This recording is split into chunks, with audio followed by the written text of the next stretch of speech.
Live. Everywhere. On netrootsradio.com.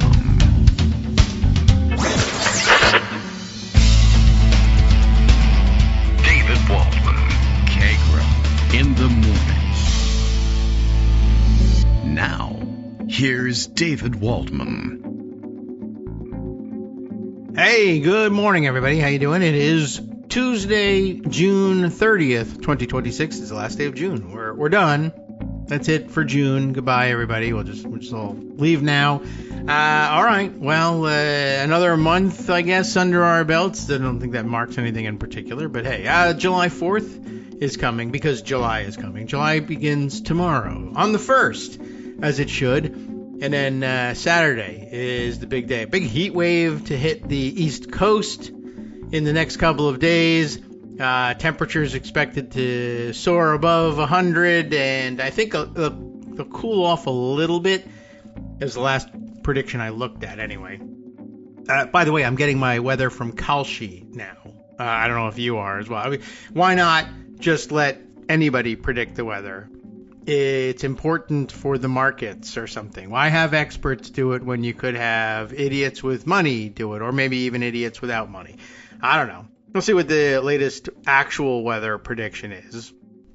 But I assume they're betting on it somewhere else. What's the daily say here? Because it looked like it was going to cool off a little bit for the weekend. But by cool off, I mean like temperatures in the high 90s. Yeah. All right, well, what do we got? 99 for Saturday, but 102 and 103 for my area, probably a little bit higher in the heat island of Washington, D.C. And I don't know, I should check in on this, but Saturday, of course, it's always, well, not always. It used to always be fun when the 4th of July and all the fireworks celebrations would fall on a Saturday. Because, well, then, for one thing, you didn't have to guess when was your locality going to do their fireworks. Are they going to do it on the actual 4th of July, or are they going to go and do it on the weekend closest to the 4th of July, before the 4th of July, after the 4th of July? Well, Saturday leaves no doubt.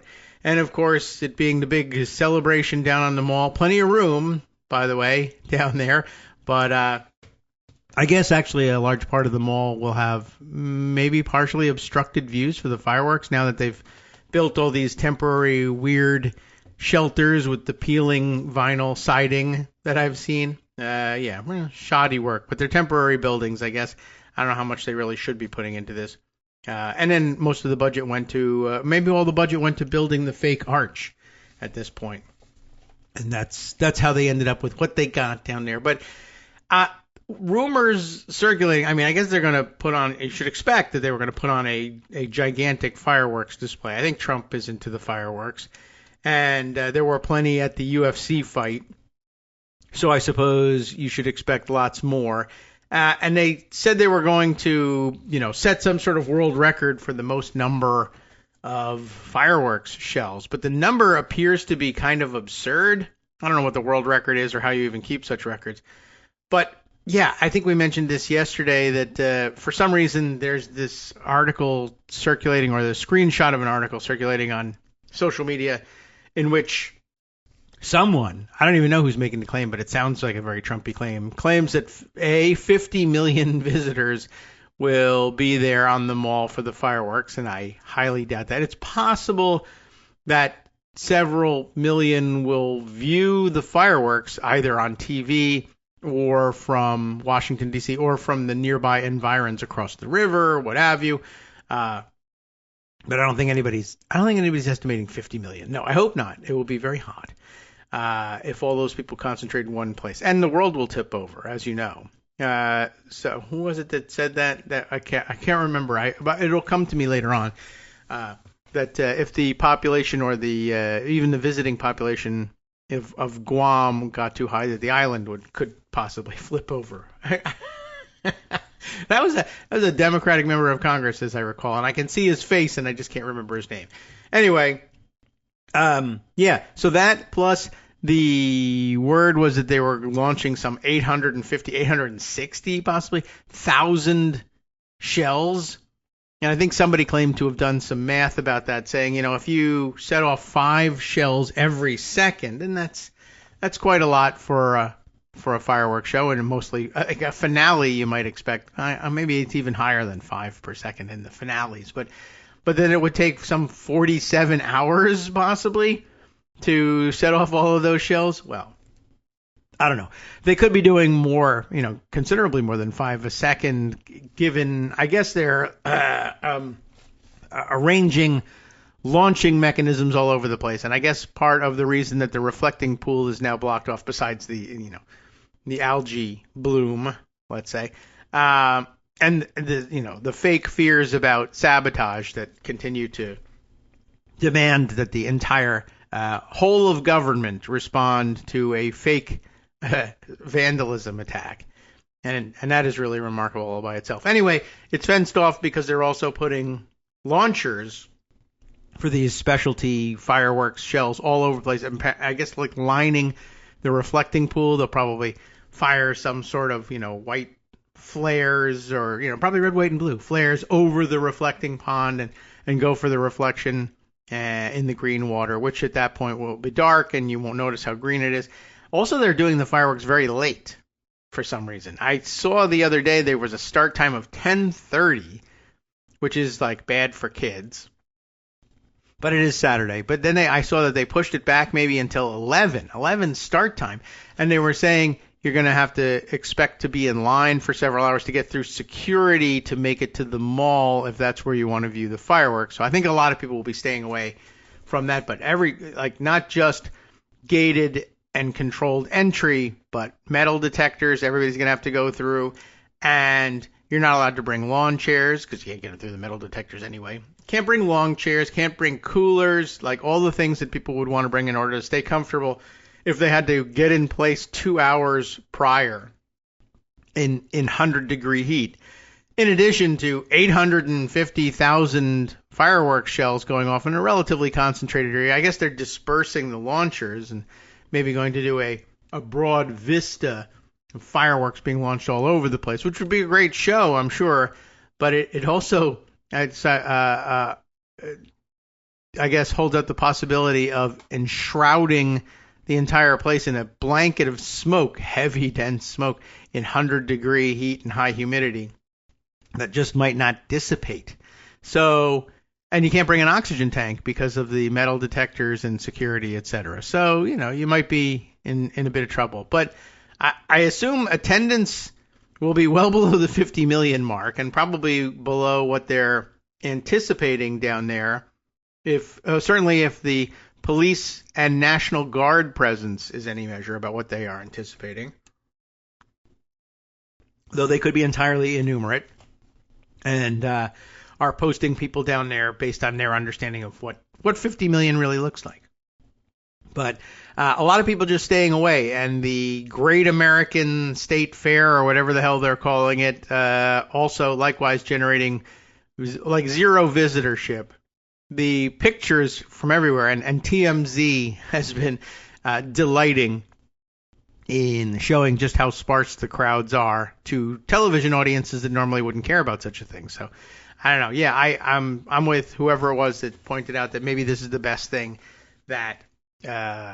Who was it? Was it maybe Oliver Willis saying it? It could have been somebody else, but saying that Spencer Pratt, as a politician, has done more to motivate TMZ political coverage than most other people lately. And actually, I have mentioned that TMZ has kind of moved into that space before. And I guess they have a D.C. bureau, and it's kind of an interesting idea to sort of follow politics as tabloid entertainment style news. And it might be just what we need. But, it's sad nonetheless, but it might be, something that's necessary. For whatever reason, everybody is interested in who's dating whom among, the quasi-celebrity world, but maybe we could make them interested in the political world too. And they do things, catch politicians, leaving for vacation when they're supposed to be working, or the government is shut down, or stuff like that. It's kind of interesting to see. But they've been filming down there, as well as a bunch of independent journalists who just, watch what's going on the stage and then turn around and show that there's literally nobody there. And also others pointing out just a normal day down on the National Mall in the summer, you would ordinarily expect to see far more people just milling about, going to the Smithsonian museums and visiting the monuments, and they're not there. I don't know whether they're controlling entry in some way to the grassy areas, because it looks like you have to, at some point, pass through either security checkpoints or through the temporary structures, the pavilions that are there. So that might be restricting just casual foot traffic there, but that would be something of an attractive nuisance, I would think. And visiting families, in DC for summer vacation or whatever, you would think would be drawn in and want to see what's going on inside the buildings and on the grassy areas and on the stages, and there's just nobody. And it's possible that the whole thing is just actively repelling visitors to DC. There are probably a lot of people who are deciding, I won't go, not during these celebrations. It's bound to be too crowded. So you might be, A, you might be feeling foolish about that. But B, whatever however you evaluate your decision, it's just showing, there's something really, we said repelling. There's something really repulsive about Donald Trump and the way he celebrates this anniversary. And it's been a huge disappointment. And I'm seeing more and more people, like we said about Frederick Douglass, more and more people coming to this realization that the 250th is just something of a letdown compared to, say, the bicentennial, which was just sort of, I don't know. I remember it as a sort of an unbridled, bipartisan, nonpartisan joy. Although I did see somebody commenting the other day that as a Philadelphian, somehow the bicentennial hit differently there. I mean, it wasn't a great time economically speaking for a lot of people. But yeah, Philadelphia, I guess, was a little bit economically depressed, perhaps a little more so than others, and maybe they felt like they got the short end of the stick in terms of investment, given how much attention should have been focused on Philadelphia at the time. But that I'm not as clear on that, and I wasn't living in Philadelphia at the time. I never have. So anyway, I just thought that was kind of an interesting thing, and I continue to be fascinated by the impunity with which the Trump administration gets away with simply creating an entirely parallel structure to the America 250 celebrations as authorized by Congress, and just embezzling the money that was appropriated by Congress, and just announcing that they're shifting all the money that was appropriated for America 250 over to Freedom 250, and then, I don't know, stealing it. I never really imagined when 1976 came to an end that the 250th anniversary, and I was thinking ahead to it, would feature embezzlement of all the funds by the president. It's been a surprise. All right. Many things happening about which people have had organized thoughts. Also, lots of digestion of the Supreme Court rulings from yesterday, although not as many digestive pieces, I guess, not as many think pieces, as they say, about that stuff yet. I think people are waiting for the other shoe to drop today.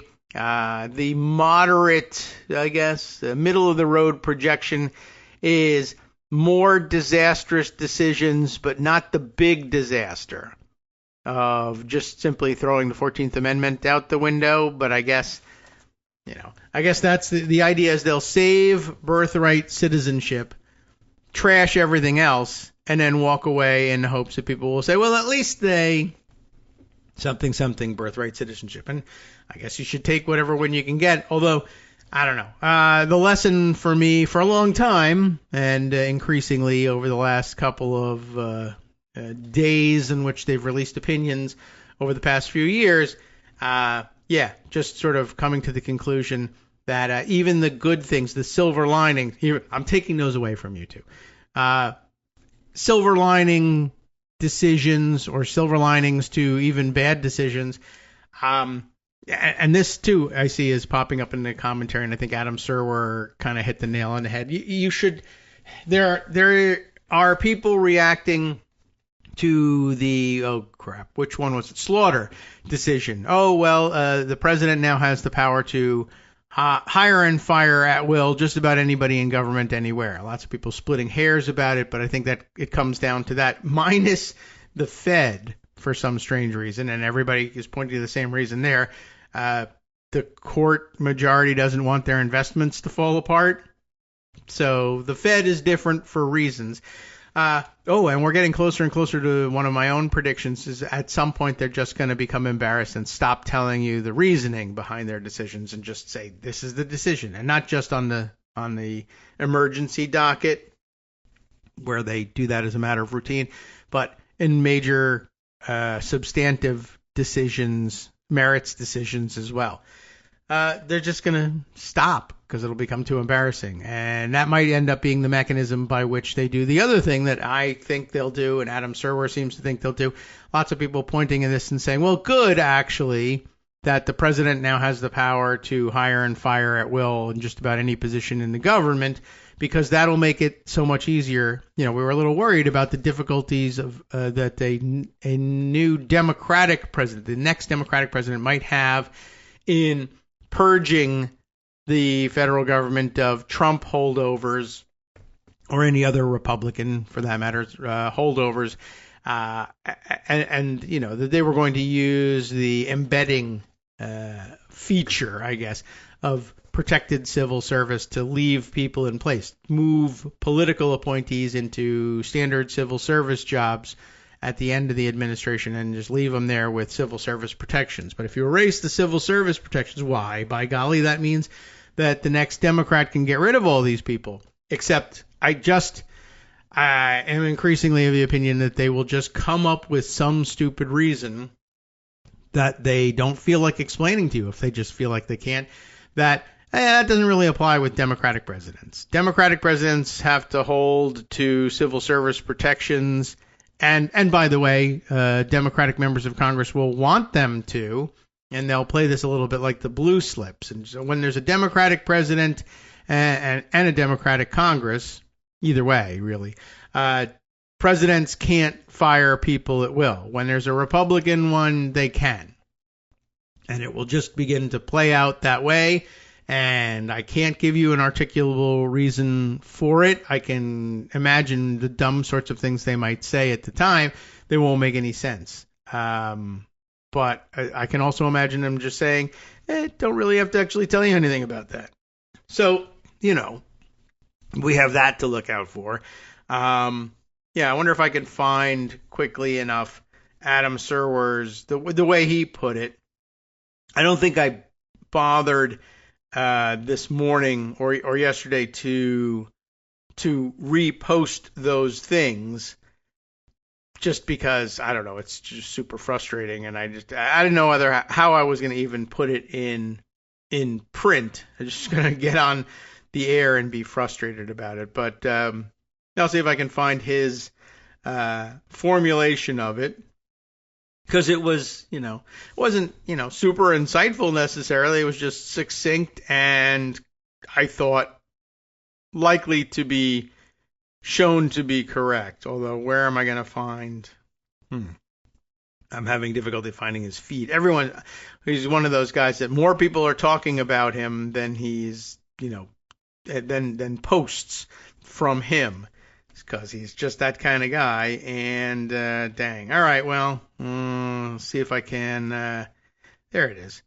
There's the account. But he's also quite active, so it might take a while to find his formulation of it.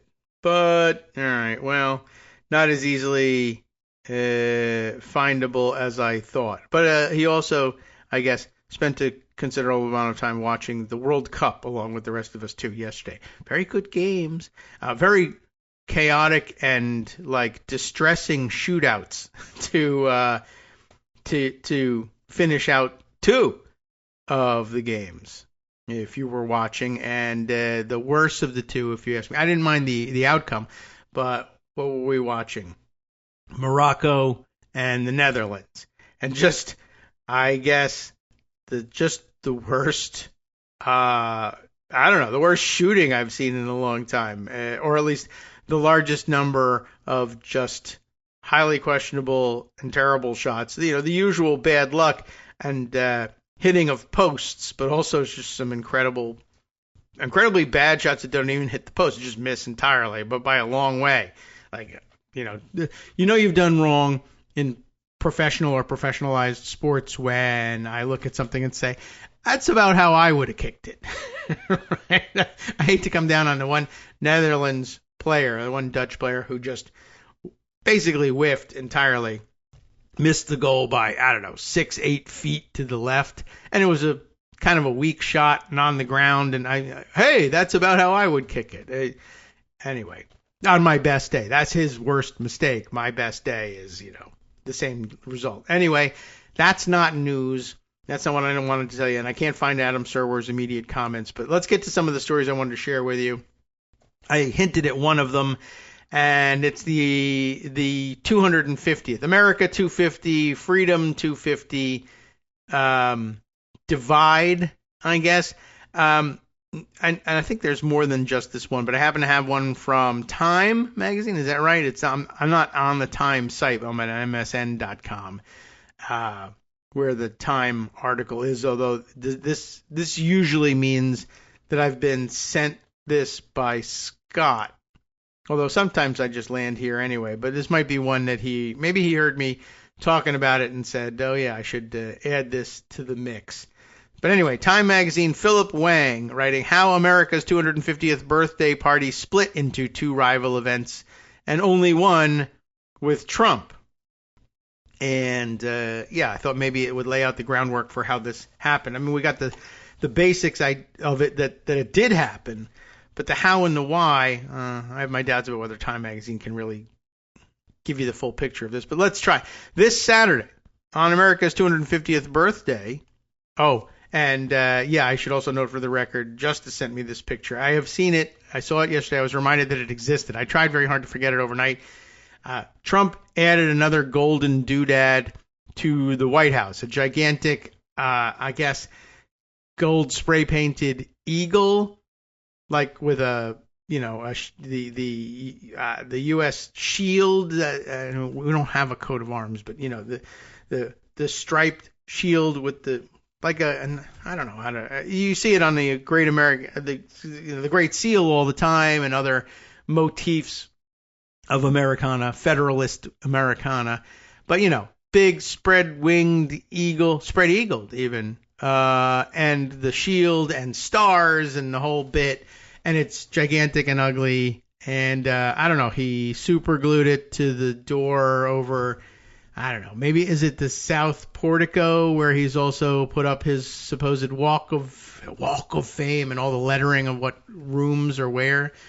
It's what it looked like. I saw a close-up, so I can't quite tell where it is. Anyway, it's horrific looking. It's a little reminiscent of maybe what would, in a more tasteful setting, I guess you could say, like a colonial home doodad that you might have seen in, I guess in the old days, in a sort of a cast iron or something. Sometimes people then paint it white, put it over the front door.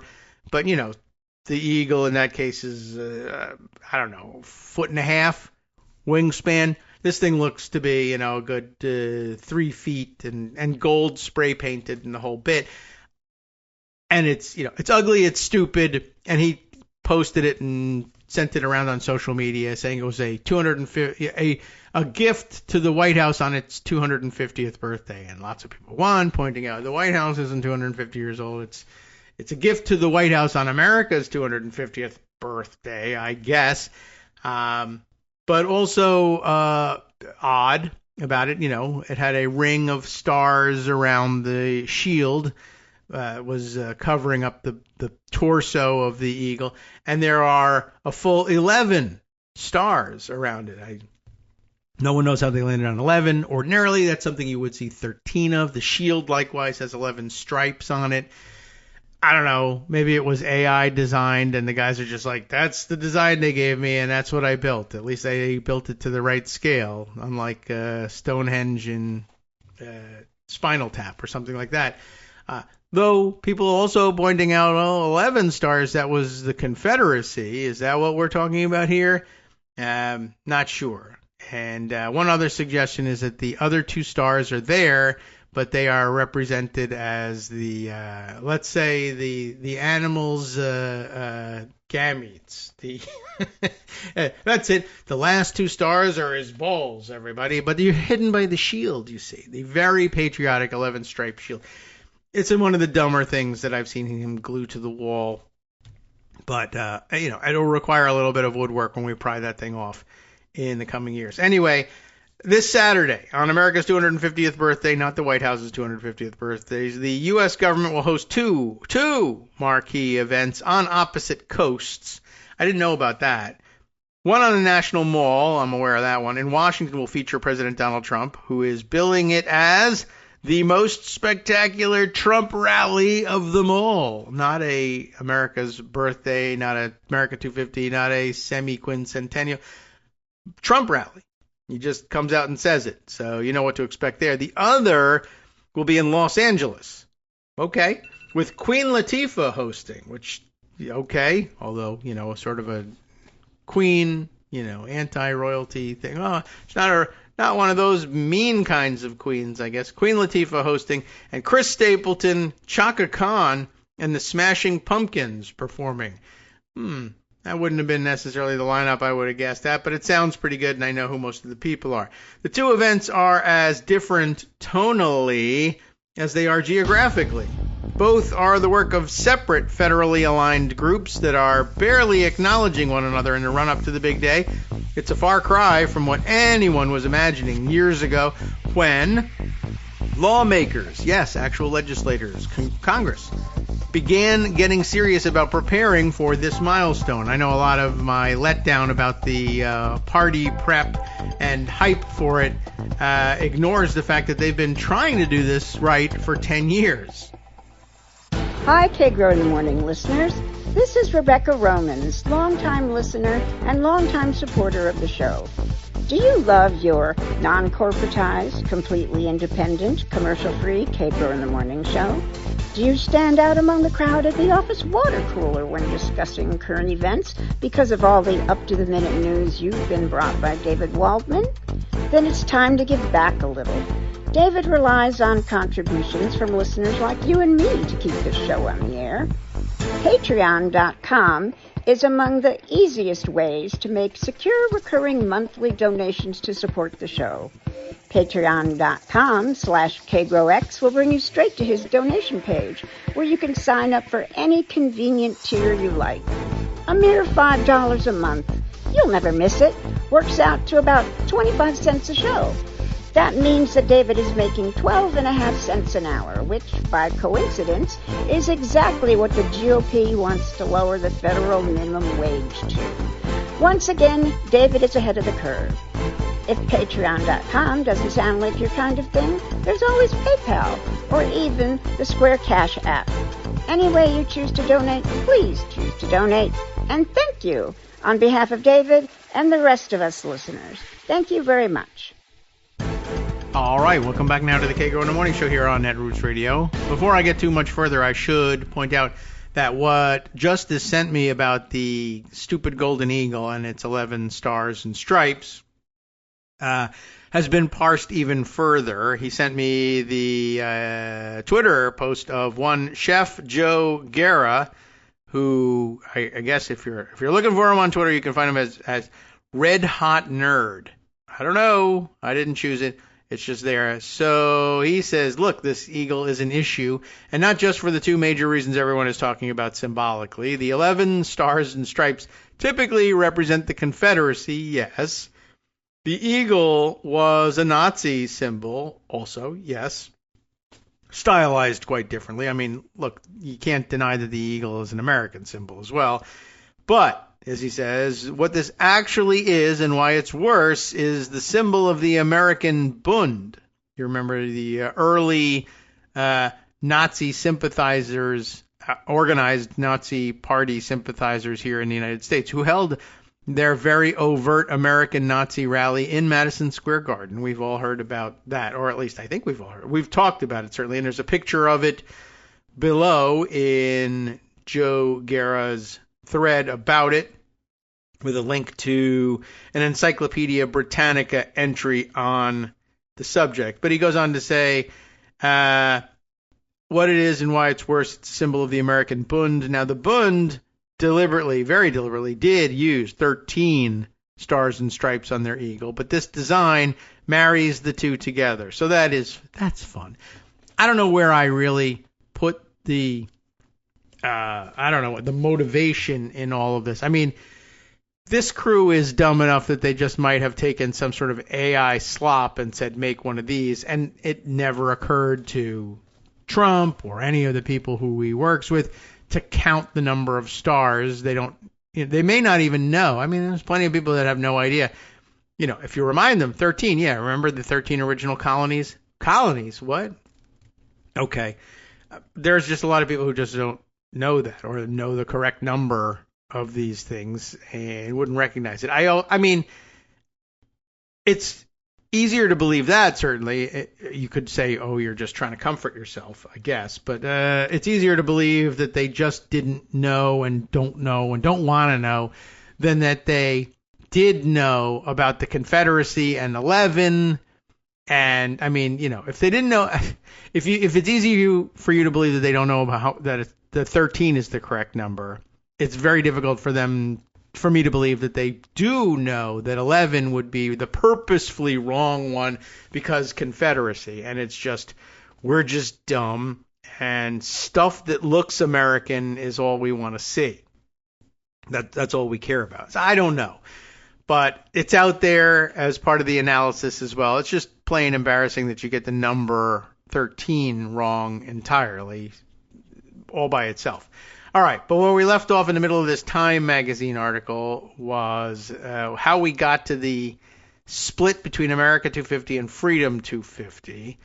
These two events we talked about, one being in Los Angeles, one here in D.C., are as different tonally as they are geographically, right? And the part that opens up the discussion for the important part of it are both are the work of separate federally aligned groups that are barely acknowledging one another in a run up to the big day. And it's a far cry from what anyone was imagining years ago, like even me as a kid in 1976, much less the lawmakers, Congress, in appropriating funds to prepare for this milestone as much as a decade ago. Someone was smart and said, hey, the 250th is coming. We should start getting ready. Internal documents and conversations with 5 people working closely on the events reveal a strained relationship between the two committees with dramatically different visions and a lack of willingness to coordinate with each other. The result is a chaotic mix of celebrations that together feel less a celebration of America's unity and history than the latest reflection of its partisan divide. Most of the sources who spoke to Time declined to be named because they were not authorized to speak publicly and thought they would probably get killed or their families would be threatened. That goes without saying in the newspaper or in print, but I say it here. Congress began planning for the country's 250th anniversary back in 2016 when it created America 250. We're aware of that. A bipartisan commission made of private citizens, lawmakers, and cabinet officials. Made sense. The structure made sense. The idea was for the commission to program nonpartisan events that all Americans could enjoy. What a great idea. Everything changed, though, when Trump began his second term. On January 29th, 2025, 9 days into his term, he signed an executive order creating Freedom 250, a separate group tasked with taking over the programming in D.C. Rosie Rios, chair of America 250, tells Time that she had recommended President Trump issue an executive order to mobilize some government agencies, such as NASA and the Treasury Department, that were previously not included in the congressional mandate related to the anniversary. In exchange, America 250 deferred all of the event planning in D.C. to Trump's White House, given its desire to do so. And I guess they probably figured, well, you won't embezzle this money. It would be too crazy. So sure, Trump thinks of himself as a hyper-patriot. He'll probably put on, a goofy show. Might not be exactly what we would have decided on, but hey, he wants to do it up. Let's let him do it. There were obviously a lot of plans already underway in D.C., Rio says, while adding that America 250 is working in parallel with Freedom 250 by focusing on events around the rest of the country. So one explanation of it is, well, Freedom 250 is doing the things in D.C. America 250 is doing it in the rest of America. But even if that were the explanation, why? Why are you doing that differently? That's kind of bizarre. But okay, America 250's original plans for the 4th of July celebration in Washington was far less focused on the president, if you can imagine that. There was supposed to be a roaring parade weaving through Washington, D.C. with diverse floats and marching bands. It says diverse floats now in quotes. And marching bands, a jubilant cultural festival organized by the Smithsonian at the National Mall, and multiple concerts from coast to coast celebrating the nation's cultural diversity. But now that's a bad word, of course. Those were some of the events originally outlined in September 2024 playbook created by America 250 and obtained by Time. You know, pretty much what everybody expected, I think. Once Freedom 250 took over, all that changed. The Smithsonian Cultural Festival, a version of which had been hosted at the National Mall every year in late June, was replaced with Trump's Great American State Fair. At least 9 states, by the way, declined to directly participate in it. On the surface, neither group publicly acknowledges the tension. A spokesperson for America 250 rejected the notion that there was any competition between the two, and the latest playbook published on America 250's website praised the Trump administration's commitment and its vision for the historic milestone. But behind closed doors, grievances are simmering over programming, budgets, and dueling marketing campaigns that befuddled the American public. Freedom 250 did not respond to a request for comment from Time. The battlefield between the two groups has grown in the past few months when both groups spent big dollars promoting their own brands at the Super Bowl in Santa Clara, which I always have to say is Santa Clara, the way Keira Knightley says it and bend it like Beckham. Both with their own Super Bowl ads. And I just recently noticed also in the World Cup there are certain brands that are running, ads during the big games with the America 250 logo on it, thinking I'll be part of the, unifying patriotic spirit of this whole thing. And then they've now been they are now running ads with, in some cases, with both logos on there. So you make a nod of fealty to President Trump by including the Freedom 250 logo alongside the America 250 logo at the end of your ad. It's pretty weird. So where were we? The battlefield has grown in the past few months when both groups spent big dollars on Super Bowl ads. Both groups also launched their own version of student contests. America 250 first launched the essay contest with the grand prize of a free trip to one historical site of their choosing. It's not that grand, but okay. While Freedom 250 launched a student art contest that comes with the grand prize of a free trip to the Great American State Fair, which sucks, and you'll be sorry you did it. But, America 250, this is ironic. America 250 gives you the choice of any historical site in America. You can go. Freedom 250 gives you the freedom to enjoy the trip they tell you to take to the Great American State Fair. The two groups are now fighting for media coverage, with Fox News slated to cover the opening of Teddy Roosevelt's Presidential Library in North Dakota, a key Freedom 250 event. Oh, I guess I probably could have gone to it when I was there, or seen it. I didn't see it anywhere near Teddy Roosevelt National Park in Medora, but I assume it's there somewhere. I should open it up and see if I can find out how close was I to seeing it and then actually didn't see it. Dang. Oh, well. Does it give the address of the place anywhere? Websites increasingly just don't have that information, though you can click for directions, usually. Where is the event? I can click to get tickets, but it's not going to just tell me where it is anywhere in Dickinson. The western edge of North Dakota, it says. All right, there's the answer. Doesn't really tell me Where exactly? I'd have to look at a map. Okay. Just wondering if it was in Medora, because I was there. Okay. So, yes, what's up next? Fox News is going to cover the opening of the Teddy Roosevelt Presidential Library. I guess it's a little late for them. Then CNN tapping Anderson Cooper and Andy Cohen to cover the Times Square ball drop on July 3rd, a signature America 250 event. We're counting down to July 4th, I guess. And then all the purists come out and say they signed the Declaration on July 2nd. It's just that the news wasn't published until July 4th or something like that. And we should be celebrating July 2nd. And John Adams himself says that Americans in the future will celebrate July 2nd forever. But apparently not.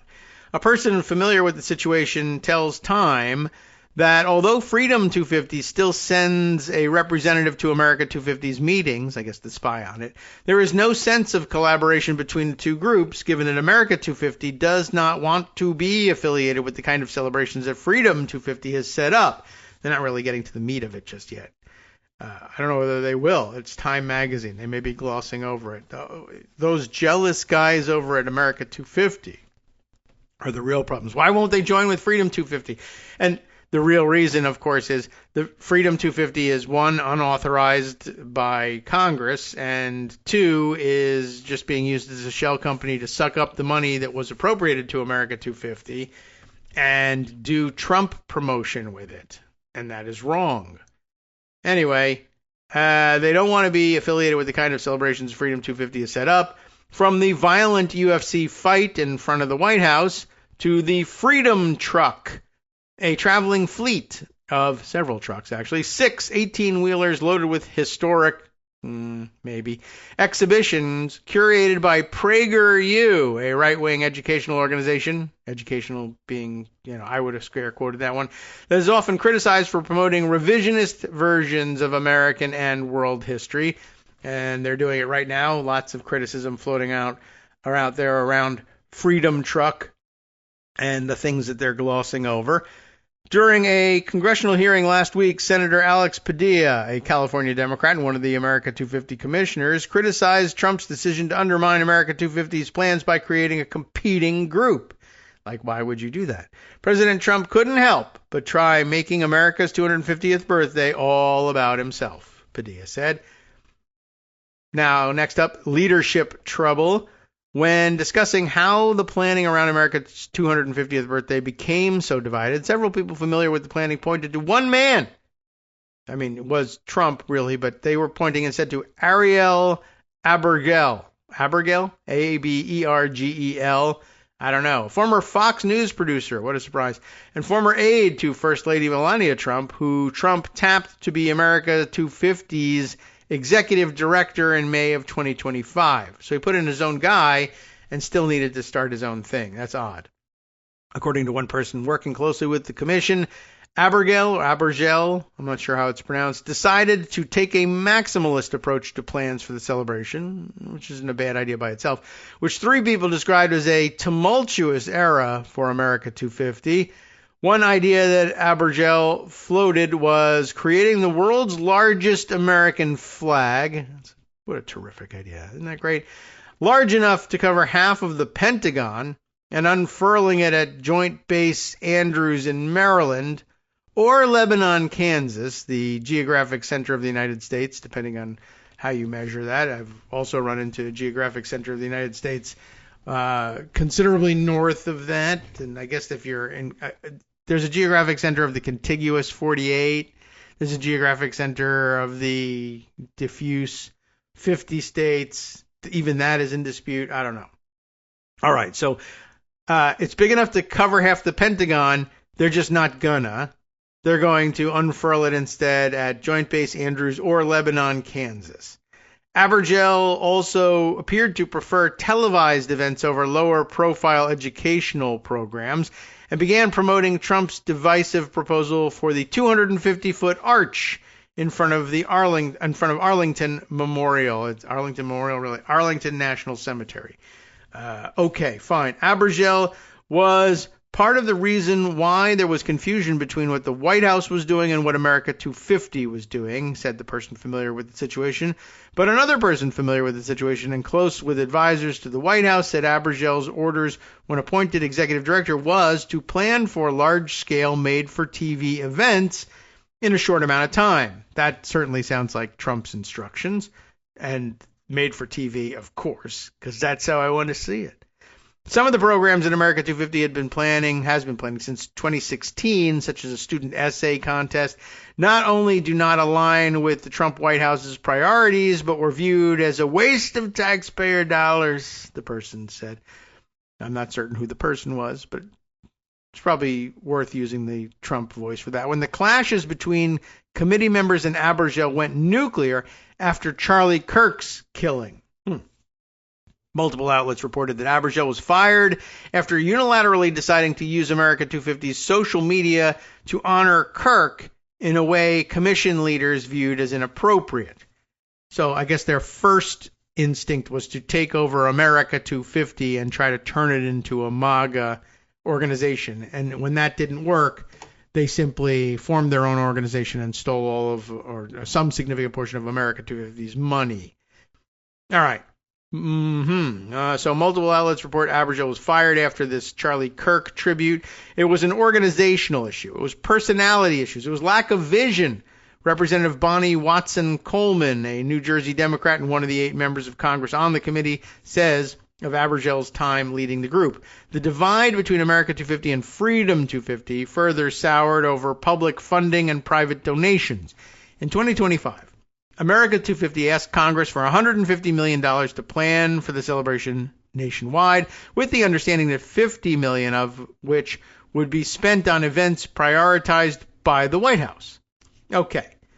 Months after the funding was approved by Congress, the Interior Department informed America 250 in December that the department would transfer $50 million to the group by February 1st, but the commission only received $25 million from the Interior Department, a fraction, 1/2, I guess, of what was originally appropriated from Congress. Meanwhile, in April, the Interior Department transferred at least $68 million to the nonpartisan, nonprofit organization that housed Freedom 250, according to government spending disclosures.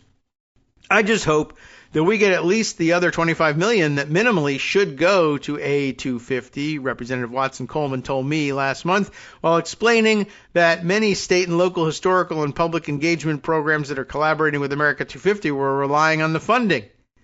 The competition is also extended to private donations. Both organizations have reached out to some of the same donors for money, according to Watson Coleman. Some corporations ended up donating to both entities. Others picked one side over the other. The sponsor web pages of both organizations show some corporations have donated to both, including Palantir, United Airlines, Deloitte, Boeing, and UFC. Interesting. There have been some supporting both entities because it's hard to say no to Donald Trump, who seeks revenge on those who don't do what he wants to have done, Watson Coleman says. She's right about that. Exacerbating the divide between the two groups is the kind of talent willing to be associated with each.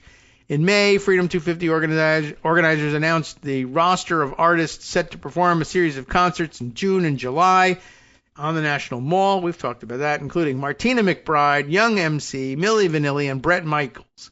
Within days, nearly every artist dropped out, with some claiming they were caught off guard by the partisan nature of the event.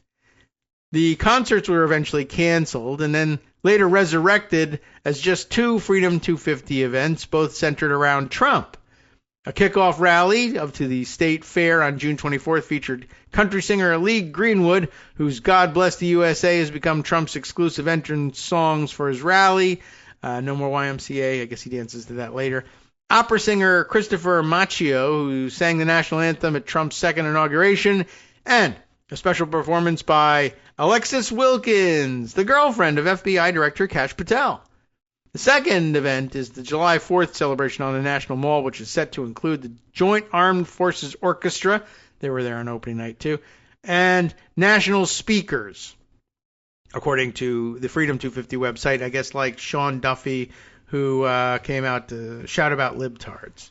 You remember that. Organizers have also previewed plans to break the world record for the biggest fireworks show. There we go. A 40-minute spectacle involving the launch of 850,000 fireworks from 10 sites.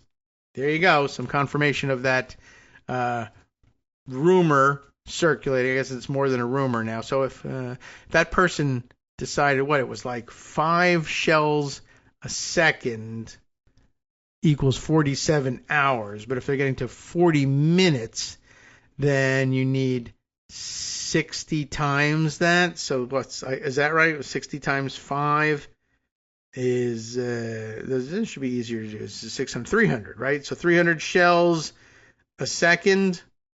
That's an awful lot. 850,000. I think I saw 860 something thousand. 850,000 divided by 300 shells a second is what? That's what does that give me? How many seconds the show is going to be, I guess, if that's the right rate. 2,833. Divide that by 60. Yeah, that's a 47-minute show. So 300 to 350 shells every second for 40 minutes. So rest in peace, dogs of Washington, D.C. That's going to be some smoky stuff. As the national holiday inches closer, Rios still hopes to plan more national activities honoring America's 250th birthday. She's been focusing on plans for a national volunteering effort after the 4th, where corporations and local groups have committed hundreds of thousands of volunteer service hours. Our country was founded in service, Rios said. July 4th is not the end. Another chapter begins. We want this moment to create this movement that will not just be the legacy of America 250, but the entire semi-quincentennial. So good luck to that. So yeah, that's a good surface view of what was going on. I think we've read some better things about the nitty-gritty of it and how they just basically incorporated an LLC to handle Freedom 250's money, but also have mentioned that, and this one hinted at it, that money that was supposedly appropriated for use by America 250 has just been waylaid and sent to Freedom 250 instead, and now we have gold spray-painted eagles super glued to the White House to show for it. All right, well, there'll be more accounting for that, I guess, as once the money is already wasted, and then maybe next year we'll get a book about how they did it from somebody who watched. All right. What else have we got here? I guess we could save this for tomorrow. Greg will certainly be interested in it. I just wanted to point out The Hill has some... Well, for one thing, they have the news that today being June 30th, I guess I should mention this. I should have mentioned this up at the top of the show. This is the day that Congressman Tom Kean Jr. has announced he will come back to Washington, D.C., and then be, what did he say, totally transparent? That is to say, invisible. He's going to be totally transparent about his being MIA for 2 months more, and he's going to give us the explanation he's refused to give us up until now. And I think when they made that announcement, I was under the impression that both houses of Congress would be on recess this week, and I think I said as much even in yesterday's Morning Post. It's not the case, though. I'm getting whip notices. The House is in. I guess the Senate might be on recess, but the House has come in to consider some, fairly substantive bills. I don't know whether they're going to, survive all the way through the process or not, but some other legislative procedure and trickery going on that Greg might be interested in. And we hinted at it yesterday. The House being what it is and being in Republican hands, even though only just barely, but it being a majoritarian body in a way that the Senate really isn't, or tries not to be, for whatever reason. Maybe for the best, maybe not. But anyway, the House under, I was about to say Mike Johnson's leadership, but, that's just too funny. His plan is, we can cram this thing through. We will deliver on Trump's insistence on passing the Save America Act. And they want to append it to, I think, the NDAA, the National Defense Authorization Act, which, gets billed each year as a must-pass bill, but it's must-pass because it deals with the armed forces, and everybody feels like we must do those things. We must pay for the armed forces, and we really should. But it's not that must-pass. You don't really actually seriously have to have a National Defense Authorization bill to do what you want to do in appropriating funds for it, because they break all the rules anyway. You're not supposed to appropriate unauthorized funds. So if you're working by the book, you want to have the Authorization Act done normally, but these guys, I don't think they care, and I'm not certain they know it. Anyway, Johnson announces gambit to attach Save America Act to must-pass defense bill. That's the headline from on the piece by Sudiksha Kochi, if I've got that name correct, over in the Hill. Speaker Mike Johnson announced Monday, just yesterday, that he plans to use an unusual maneuver to merge the Safeguard American Voter Eligibility Act, that's the name for the SAVE Act, that's the acronym, with the National Defense Authorization Act after conservatives ground the House to a halt over the voter ID bill. And I'm not certain how they did that or from what perspective they were doing it, but I think we're meant to take away from it. President Trump insists that he's not going to sign any legislation until the SAVE Act is passed. So let's just cram the SAVE Act into the defense authorization bill. Hardline conservatives have said they would oppose any procedural rules that tee up debate and a final vote on legislation, I guess of any kind of legislation, until the Senate passes the Save America Act, which is not really something that the House can actually do for the Senate. You can't just schedule those things. But okay, no rules and no bills until the Senate passes the SAVE Act, because they've, I guess, already passed it, which would require, of course, proof of citizenship to register to vote in federal elections and the presentation of an ID to cast a ballot. So either that has to happen, the Senate has to pass this thing, or until the House takes further action to force the issue. Johnson said that he will use a process called MERVing. And I've not really, I don't know if, maybe once before I've seen this terminology used. I mean, the maneuver is the maneuver. They've done that 100 times over and over again. But calling it MERVing is, I think, a newish sort of thing. We'll be right back. All right. Welcome back, everyone, to the Kagro in the Morning Show here on Networks Radio. So, MERVing, what's that? Well, we'll try and figure that out. But I don't know why they're calling it MERVing. MERV, M-I-R-V, thinking about it, is what made me realize, maybe we have talked about this once, but we've never gone back to it. I don't like the term. It's dumb. MERV, M-I-R-V, as far as I know, it's a military, acronym. Everyone hates those. Multiple independently targeted reentry vehicles, MIRV. It's nuclear warheads on a multi-warhead ICBM. Everybody knows what I guess. I don't know. Maybe not everybody does know what ICBM is. Maybe you have to be a child of the 70s, 80s to have worried or thought a great deal about ICBMs or to have heard about those things in the news, maybe. And maybe millennials and younger don't know. Intercontinental ballistic missile, in case you don't know. But I also have a warped view of what the average I've always had a warped view of what the average person knows or remembers. But it was worsened, I think, by having taken a nuclear command and control course of some kind in college. And so, a lot of those weird acronyms and the military penchant for acronyms has definitely stuck with me. And the dumb things I remember years later.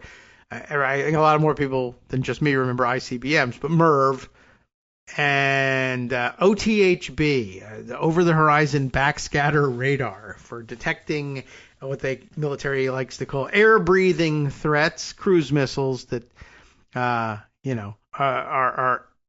remain within the atmosphere, don't leave the atmosphere the way ICBMs do. But you remember how the ICBMs work? Launch vehicle big rocket, in some cases 10, 12, whatever, MIRV warheads on there, multiple independently targeted reentry vehicles, or targetable, I think is what they say now, so that you can launch one ICBM and, get it up high enough and the thing springs open and all the multiples of the independently targetable reentry vehicles, reentry into the atmosphere. Nuclear warheads. You throw one missile up there and it can launch, and from high enough it can hit 12 completely separate and geographically dispersed targets. Wonderful. What a great innovation. Now they're carrying this over into legislative parlance, I guess, because Republicans love anything military. So here it's metaphorical, and I guess the reentry vehicles here, and having multiple independently targeted ones, means mashing two or more bills together. I mean, it's something they've done forever. They just never used this terminology for it. Legislative riders, deem and pass sort of thing. So, a lot of this is done with manipulating the rules, and the special rules in particular for debate of one bill. You basically just say part of the rules of the debate of Bill 1 is that the adoption of this rule shall stand for the House's approval of appending the text of Bill 2 to this bill, and that when Bill 1 comes to the floor for consideration under this rule, it shall be considered as though it contained Bill 2, and that Bill 2 will in fact be appended to it when they engross the thing and send it to the president, or enroll the thing and send it to the president later on. All right. So I don't know, they just decided to throw some military parlance in there. Now everybody has to say MIRVing. Johnson said he'll use a process called MIRVing, which is really, it'd be easier to understand it as merging, really, in which a procedural rule directs separately passed legislation to be packaged together and sent to the Senate. We're going to pass a MIRV, or what's better known as a merge onto the rule, which I don't think it's any better known as that name either. So what that means is when Republicans vote for the rule, they'll be voting not just for the NDAA and everything else in there, but they'll be voting to merge onto that the Save America Act that we passed back in February, Johnson said. So there you go. And if you were wondering, well, how can they just do it that way? Or, well, one, they can do anything they want, right? Pretty much write their own rules. And two, recall that they've already passed the Save America Act, so it's not nearly as abusive as the maneuver could be. We've already passed this thing. We want to pass it a second time, but we want to marry it to the NDAA because we think that the Senate will consider that to be must-pass legislation, and we'll send it over there. I don't know what makes them think that they won't separate them again if they want to. But whatever, they've fooled themselves into believing that that's what can and will happen, and I'm not certain whether that's got any basis in reality. So that's Johnson's explanation of it. He's got a little bit more to say here. So that, he says, will send both of these items together over to the Senate. And so if any Republicans choose to vote against the rule here in the House, they will be voting against that outcome. So we think this is another good way to show the resolve of the House, he added. And, they can only afford to lose a couple of votes, but I don't know that there's going to be a whole lot of Republicans who dissent from this. The plan will likely face obstacles and continue the standoff between the chambers over the Save America Act. The upper chamber can still strip out the Save America Act, easy enough, which faces united Democratic opposition from the NDAA. But the gambit risks complicating the passage of the defense bill, which is considered must-pass legislation. It really doesn't. So, but anyway, this is the story that Republicans need to tell themselves in the House. And here is Representative Anna Paulina Luna telling herself the story. She, it says, submitted an amendment to the House Rules Committee to attach the Save America Act to the NDAA, and quickly came out. This is really remarkable. Okay, you know what? You heard what Johnson's doing. Now you know Anna Paulina submitted an amendment to the House Rules Committee to attach the Save America Act to the NDAA, right? So does it puzzle you to find out that the next sentence reads that she quickly came out against Johnson's plan?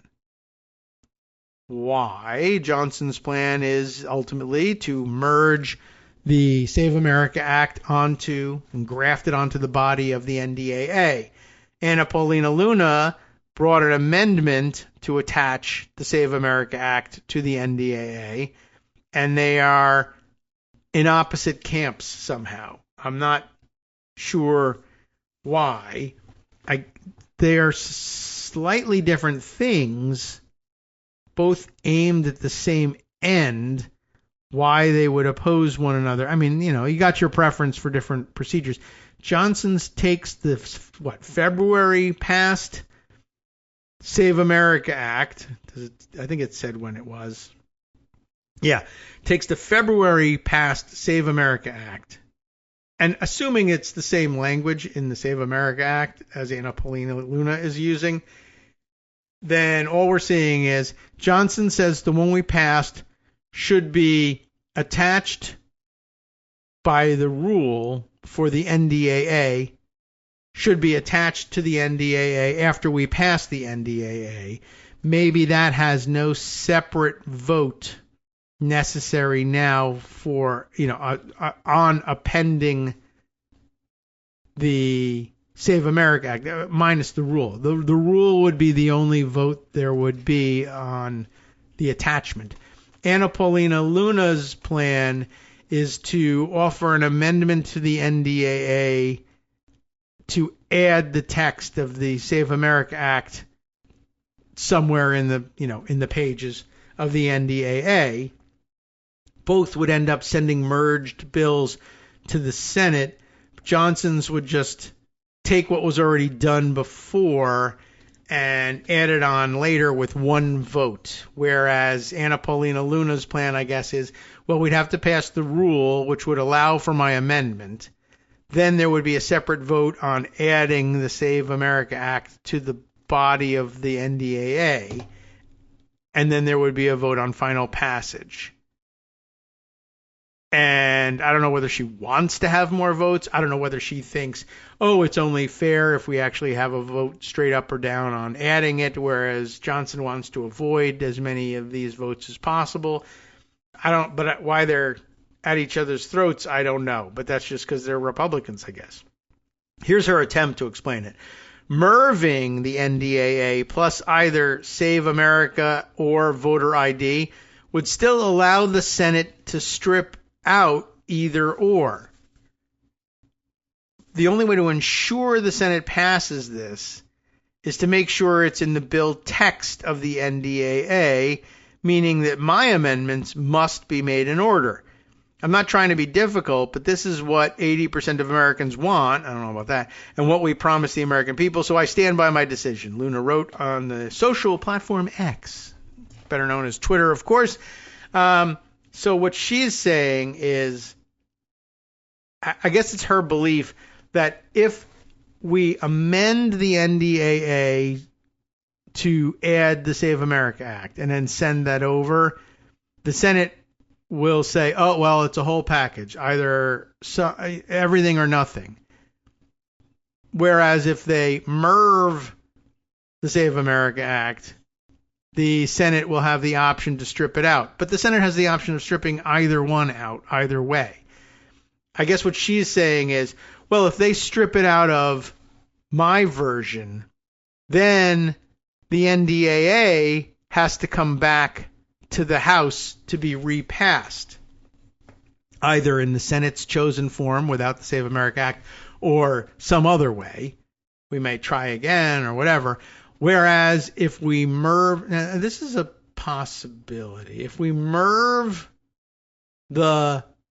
as Johnson says, if we merge these two bills together, as stupid as that is, the Senate could say, we're only passing the NDAA part of it and not the Save America part of it. And that way we passed the NDAA and so did the House, and we'll send that. But I don't know that that's actually how it would be regarded. I don't know. I guess I'd have to read the language of the rule, but if you merge them together and send them as a package, I don't know. I don't think that the Senate can excise the Save America Act part of it and save the House's passage of half a bill and say that works.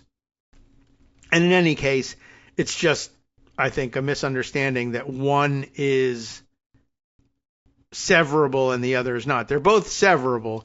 The theory, I guess, is that if the Senate were to cleave the Save America Act from the NDAA under the MERV plan, that the House wouldn't have to vote on the NDAA a second time if the Senate were to pass it without the SAVE Act.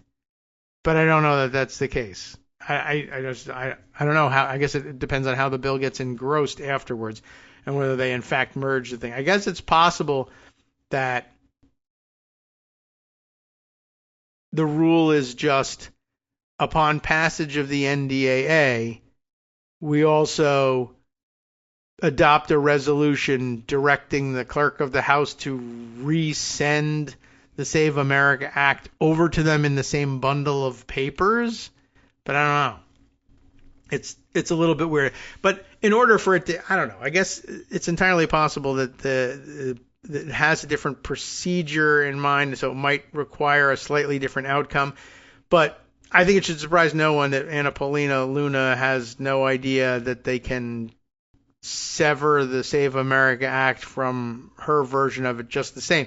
It's just that her version of it creates more work for the House when the Senate refuses to pass the Save America Act than Johnson thinks his version does.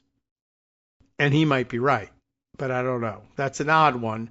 I don't think I ever really looked at it quite that way, and I guess I'd have to see the language they use to do this merge. Johnson's plan also risks alienating Democrats. Not that he's worried about that or that any of his plans don't risk that.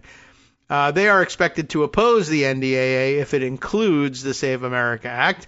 That would be problematic. Democrats have fiercely criticized the measure, arguing it would impose new barriers to voting. Additionally, the House passed bill that would be attached to the NDAA does not include limitations on mail-in ballots, interestingly enough.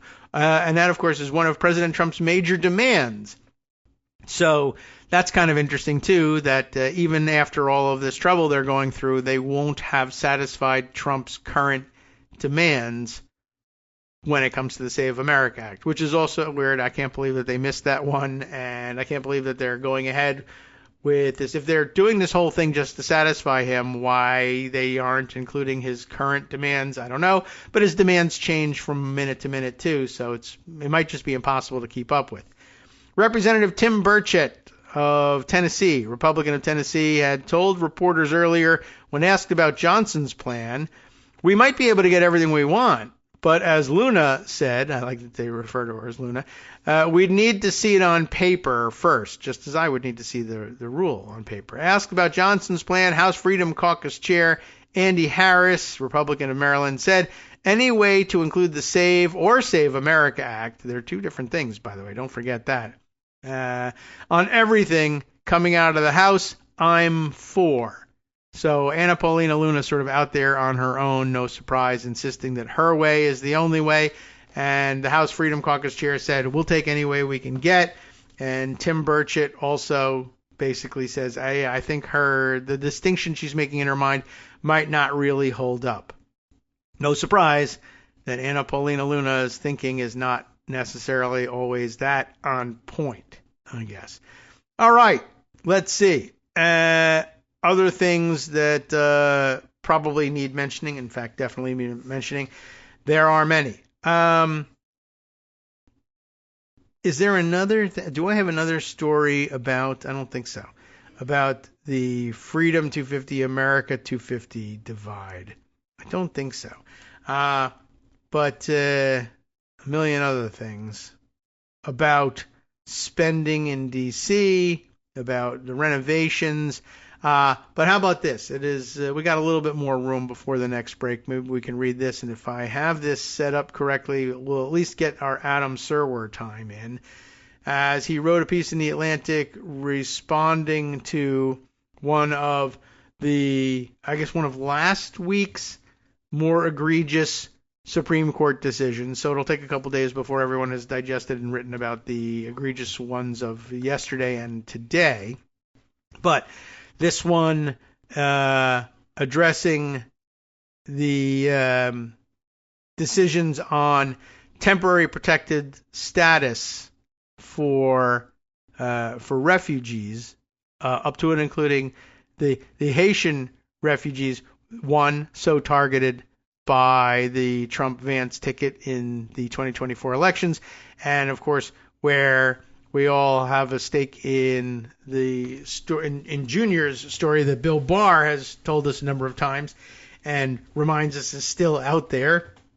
And this has got to be very dismaying, I'm sure, there and for everyone everywhere. And everyone expects the Haitian community to be picked on 1 to 10 more times in the coming weeks.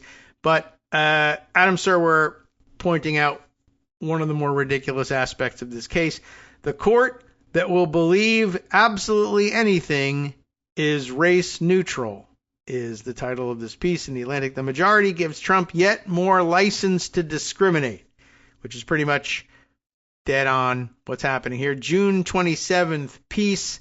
The Trump administration officials, Trump administration officials have made no secret of their desire to purge the United States of non-white immigrants. That's true. Donald Trump has declared, if you import the third world, you become the third world. And that's a Stephen Miller line. Everybody knows it, and we've seen him say it. The third world, of course, a common refrain repeated by his advisors. Trump has also said that immigrants have, quote, bad genes, that they are genetically predisposed to crime, and that they are, quote, poisoning the blood of our country, coming as they are from Africa, from Asia, all over the world. How disgusting, right? All right. In many instances, Trump's vitriol has been directed at black immigrants, particularly from Africa and the Caribbean. He has said that allowing in Haitian immigrants, specifically, was, quote, a death wish for our country, and that they all have AIDS. Isn't that something? And accused them of eating household pets. You remember that, of course. He has referred to Haiti as a filthy, dirty, disgusting place. You know the terminology he uses for it. We'll just come out and say it, a shithole country, while complaining that America doesn't take in enough people from Norway and Sweden. Now, that last statement, of course, is crucial. Trump has not proved hostile to all immigrants, removing all possibility that the president's xenophobia was non-racial. The administration has implemented what is effectively a whites-only refugee policy that accepts solely South Africans of European descent. Much of this evidence, including statements by Kristi Noem, the former head of the Department of Homeland Security, was presented to the Supreme Court when it considered, in Mullen versus Doe, whether the Trump administration had lawfully ended temporary protected status for hundreds of thousands of immigrants from Syria and Haiti. Right? Okay. Let's see. This was a gift link to the article, but, it's a limited time gift, these things.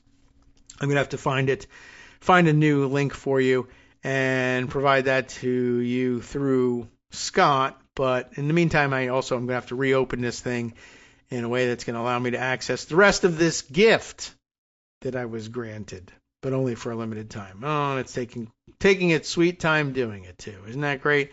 All right, let's see if I can try another option that might move a little bit faster, but apparently not. That is terrible. Well, I do have a couple other options on this. See if this... No. Wow. All right, well, this is quite an annoying delay. Here we go. Is this going to do it? All right. No, option 4 does not work. This is bad news. Perhaps the Instapaper option is the only thing available to me. All right, switching back to that one. Much of this evidence, including statements by Kristi Noem, right, former head of DHS, was presented to the court when it considered this case, Mullen versus Doe, targeting thousands, hundreds of thousands of immigrants from Syria and Haiti. Yet the right-wing majority shrugged off the clear racially discriminatory intent in the president's rhetoric. I mean, he tried as hard as he could to illustrate it, and sided with Trump, surprisingly enough. As long as one can find a valid justification for the policy decision, the opinion suggests, then it doesn't actually matter what Trump said. The racist statements mean nothing, so long as, in another hypothetical universe, Trump could have made the same policy choice without making the racist statements first. That is some test. We're going to pass that test every time. The immediate impact of Thursday's ruling, last Thursday, will be that 350,000 Haitians and 6,100 Syrians are now at risk of deportation, despite the dangers they face in their home countries. Yet the ruling has implications beyond immigration law because it suggests that no amount of evidence of racial animus against black people will ever be enough to convince a majority of justices that racial discrimination has occurred. It doesn't matter if you say it out loud anymore. You don't have to say you'll worry about saying the quiet part out loud. You can say it all day long, as loud as you want, as long as you can say, well, the real reason I deported them is they are poor, and I don't like poor people. That's okay. Even if you've, said 100 times, I'm deporting them because they're black and I don't like black people. Really? Are you sure? Is that what you actually mean? Well, they're also poor, and that's the real reason is they're poor, but I also hate them because they're black. Well, it doesn't matter that you hate them because they're black. It doesn't matter that you said you hate them because they're black. You said you also hate them because they're poor, and that could be a legitimate reason. We'll take it. That's kind of where the court has landed here, and that's why everybody's so mad about it. So let's see. Adam says this way, the ruling has specific implications beyond immigration law because it suggests that there's just basically no amount of evidence of racial animus against black people that will ever be enough to convince them that discrimination has actually occurred here. They'll still say racial discrimination is a bad thing, just that you haven't proved it has happened, because the words people use to express their racial animus don't matter if you can just come up with another explanation for what you did. As Guy Uriel Charles, a professor, does he say Guy? I don't know. Guy Uriel Charles, a professor at Harvard Law, put it to me, Justice Samuel Alito's majority opinion, quote, basically sets up an impossible burden for plaintiffs, because race is rarely going to be the sole justification for a policy, sole justification given anyway. None of the cited statements by either the president or the secretary was overtly racial, and in substance all expressed policy views that could rest on race-neutral justifications, Alito wrote in his opinion. One may oppose TPS and favor tighter restrictions on immigration for economic or other reasons that have nothing to do with race. Like even up to and including, they all have AIDS. Well, he doesn't want AIDS to spread in this country. That's a legitimate aim. I mean, no one wants AIDS to spread in this country, but is it legitimate to say, well, that's the reason that they have to be thrown out? Well, no, it's not a great reason, but it isn't a racist one, so let's use it. And therefore, the whole substantive outcome is now stamped not racist. Alito's insistence that none of the statements was overtly racial does not pass the laugh test, which is what I think Justice Kagan was getting at when she just basically in the dissent listed all the things he said. Like, you're going to have to stare these statements in the face, everybody. The majority wants to gloss over them. I won't let you. Trump's remarks were not just overtly racial. How come I can't make this thing any quieter? I have not figured that out yet. Got the sound all the way turned down, but just no dice. Anyway, Trump's remarks were not just overtly racial. They were the essence of racism, assuming the value of individual human beings solely on the basis of their origin, regardless of their individual characteristics. Shortly after the decision, the White House advisor Stephen Miller gushed, "We can finally remove these Haitian illegal migrants." Like that was the aim of the whole thing here. All right. The music's very late. We'll work on fixing that in post. Too bad. Luckily, it is the last break. That makes things a lot easier. So, good news for the upstairs editor. As Justice Elena Kagan observed in her dissent, as we said, the evidence is there, plain to see in the president's statements, which the majority, and for that matter his own lawyers, cannot even bear to repeat. But she does it anyway. She does it for him.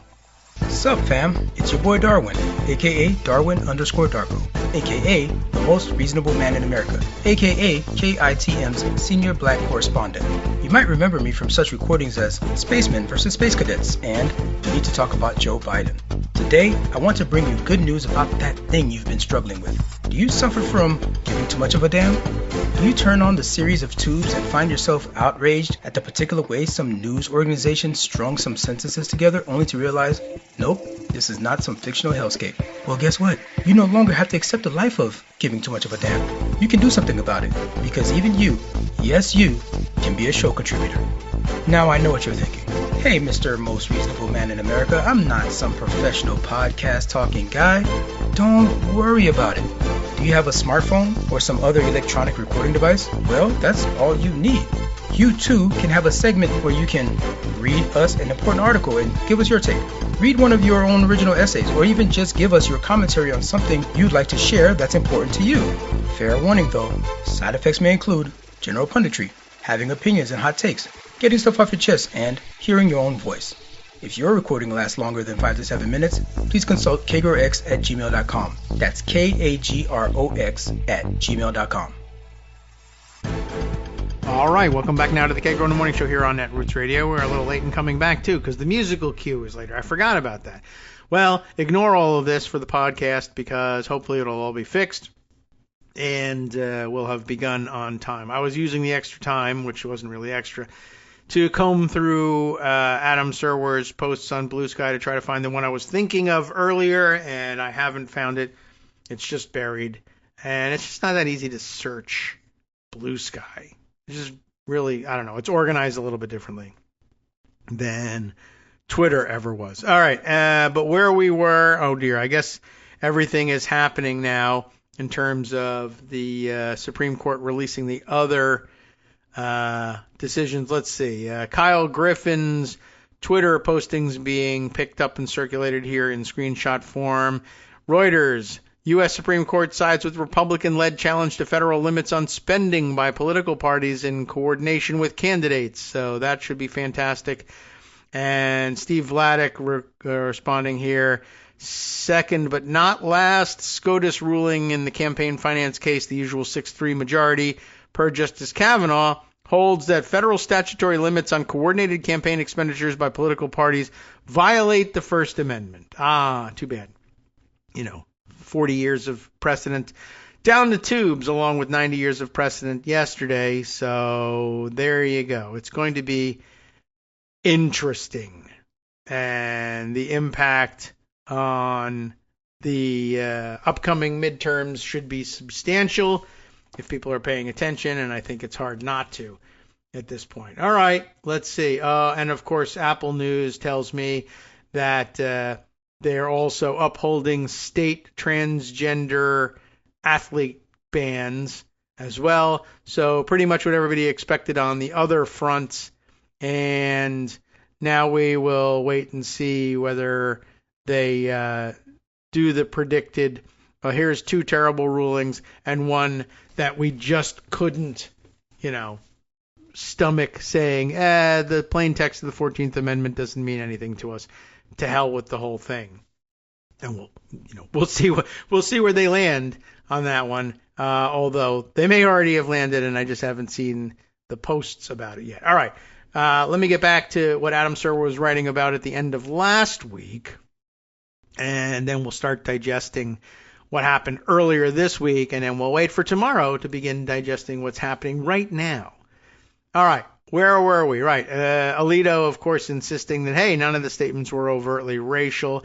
Justice Elena Kagan says in her dissent, the evidence is there, plain to see, in the president's statements, which the majority, and for that matter his own lawyers, cannot even bear to repeat. Alito indeed does not repeat these plainly racist statements, instead substituting his own race-neutral explanations for what they might have said or meant. In reference to Trump's shithole comment, for example, Alito wrote that, well, a person without racial bias can provide a harshly unfavorable description of living conditions in some of the countries with TPS designations. The criteria for TPS designations guarantee that many, if not most, designated countries will have such characteristics. Haiti is no exception. It's a very poor country, and living conditions there are unquestionably difficult. That's his view of saying the whole place is a shithole country. Alito, in perhaps the most grotesque Alito disclaimer ever put to paper, adds that poverty and deprivation are no reflection on character, and there's no justification for denigrating the characters of Haitians who suffer from and bear no responsibility for their country's ills. Denigrating people who have suffered from their country's ills is precisely what Trump is doing when he talks about immigrants poisoning America by importing the values of the, quote, third world. And yet, the justices are rewarding him for it. In his opinion, Alito notes that the administration had previously eliminated TPS protections for countries in Asia, Africa, and South America. Most would regard this as a racially diverse group, he writes, as if racism toward all non-white people doesn't count as racism. But that's a perfectly coherent ideological principle, the same one that led to the eugenics-inspired racist immigration restrictions that Miller has insisted should be restored, right down to the preference for Nordic immigrants. The Roberts Court has been turning anti-discrimination law upside down for years. Its approach came into particular focus in May with Louisiana versus Calais, in which it determined that not allowing Louisiana's government to dilute black votes was racist. In that case, Alito insisted that forcing the state to draw a second majority black congressional district would be an unconstitutional racial gerrymander because Republicans were entitled to discriminate against black voters if they argued that their purpose was partisan instead of racist. The court reaffirmed that position in a subsequent case dealing with Alabama after a lower court had found ample evidence of deliberate racial discrimination, as opposed to the discriminatory effect of the Louisiana map. Mullen now sets up even more impossible double standards. If the government wants to discriminate against black people, any pretext will do, as long as there is a plausible basis, any plausible articulable basis for the government's action, then the court will look to that basis as sufficient. Aderson Francois, a law professor at Georgetown University, told me, even in the face of evidence that government actors were motivated by animus. If a black person wants to prove they've been discriminated against, however, no amount of evidence will suffice. This court sees race when it wants to and blinds itself to racism in most other cases. Melissa Murray, a law professor at NYU, told me, it's hard to imagine how egregious the statement would have to be considered overtly racial. This is a quote, colorblind constitution that the architects of Jim Crow could love. Many of the devices employed during segregation, such as poll taxes, grandfather clauses, and literacy tests, were superficially race neutral. I mean, at one point in time, we were all taught that that's exactly what it was, right? Because it was. So they taught us the facts of the situation. However, in fact, slavery itself could conceivably be race neutral. After all, one does not need to be a racist to seek cheap labor for a profitable business. That may work, right? Alito's insistence on ignoring the possibility of someone using a pretext to engage in racial discrimination is actually quite selective. In a 2009 case on affirmative action, Ricci versus DeStefano, for example, Alito was happy to dismiss as pretextual. The city of New Haven's reasoning for Wyatt threw out test results in which white firefighters performed better than their black colleagues, and the answer was it feared a lawsuit, of course. When a Virginia school implemented a race-neutral, class-based affirmative action policy, however, Alito insisted that the policy was, by definition, racist because it changed the demographic composition of the student body. So it's not that Alito is always against reading motive into potentially racist behavior, or that he opposes looking past a pretextual policy reason for a decision that he sees as racist, as long as the case is one in which white people could be perceived as the victims of racial discrimination. Francois compared the Roberts Court to the 1880s justices who opened the door to Jim Crow. That Alito pretended these statements were or could be race neutral means that in some ways the current court is worse than that earlier one, Francois told me. At least the 19th century court had the intellectual courage to state its racist convictions plainly. That's... whew. Well, that sums it up. That's kind of where we are with last week's decisions. As I said, most of the immediate reaction to this week's decisions now pouring in. Let's see. What else have we got here? All right, let's see where we are, and have we moved on to the rest of them here? Now, let's see. Oh, boy. Here we go. Let's see. Steve Vladeck, final SCOTUS ruling is birthright citizenship for a, oh dear, 6-3 majority.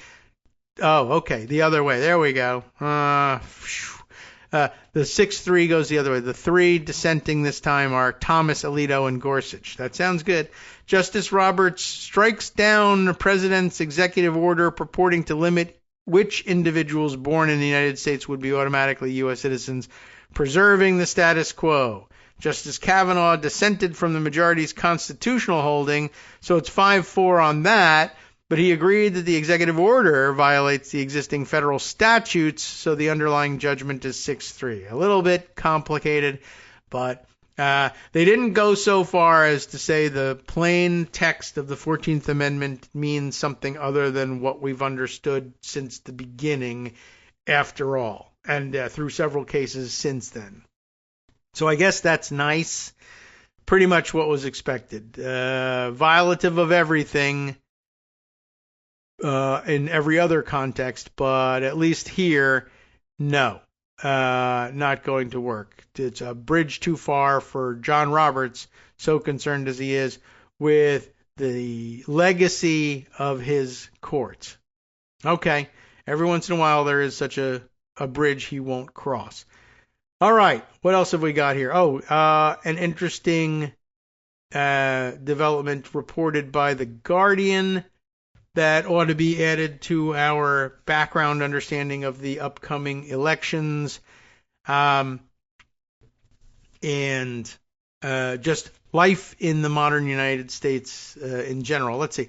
This isn't the one I was thinking of, but it may be that it's not immediately obvious because we may already have talked about this one. Yes, we did. We told you the story, I think, right, from the local reporters about the ICE agents who showed up at the polls and through an odd turn of events and vampire-like story were invited into the polling place to come and question a poll worker and demand that she take down some sort of social media posting at some point, but it's sort of viewed widely as an exercise in covert methodologies for getting ICE agents into polling places. And maybe a dress rehearsal for the upcoming elections. This is something different, although this too should be on the record. It's actually a bigger shift in the storyline here than I thought, but I think I might have read something about it in The Guardian too. But then I saw this headline, but only part of it. It's a quote. "It's dangerous and it's going to erode trust," is the quote. But what's going to erode trust? My initial thought was, this is one of the stories about getting federal agents into polling places, which would also erode trust in the integrity of the process. But this is a different one. What's going to erode trust this time? Believe it or not, the redesign of U.S. government websites. Why? Because they now stoke surveillance fears. Oh, yes, right. Well, that's probably true. The surveillance fears are probably justified. Jason Wilson wrote this piece on Sunday for The Guardian. The National Design Studio. You wouldn't think that the National Design Studio would be so worrisome in terms of authoritarianism.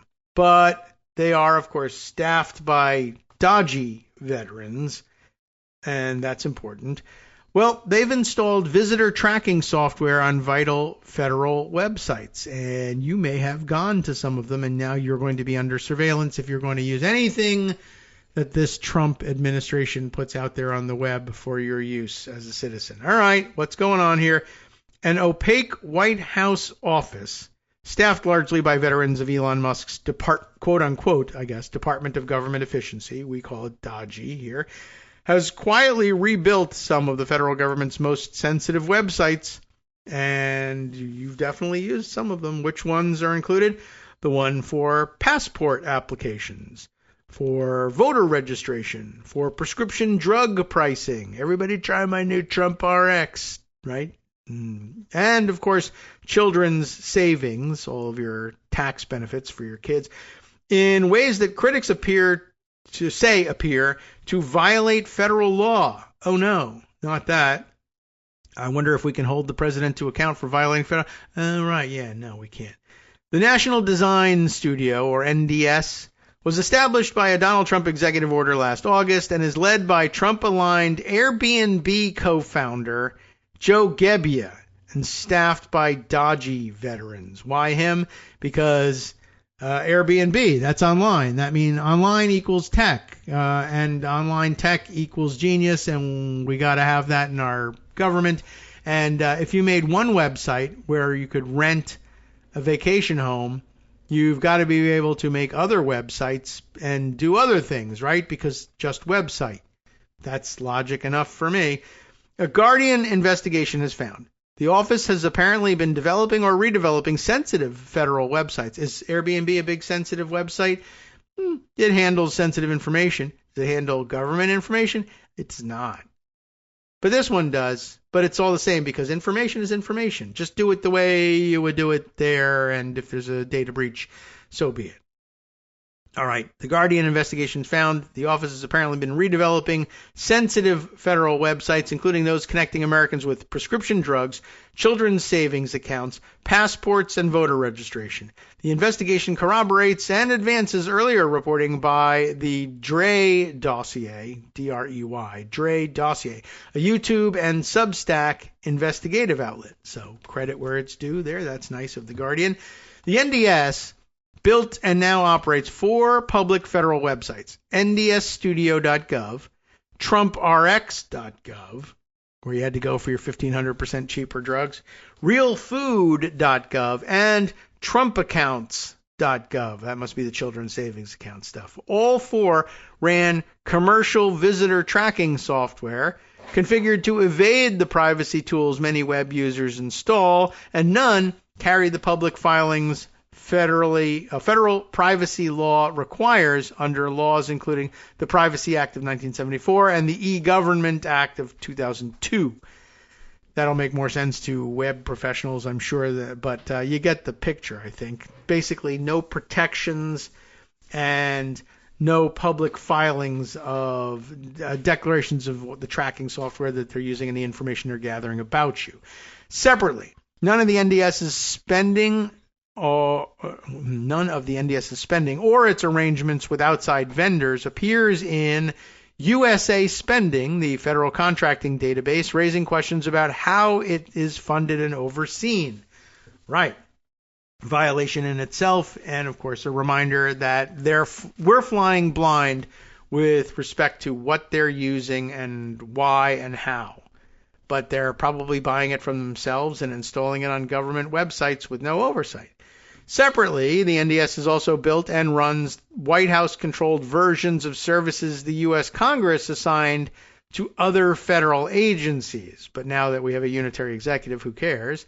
Including a passport application portal that bypasses the State Department's existing site.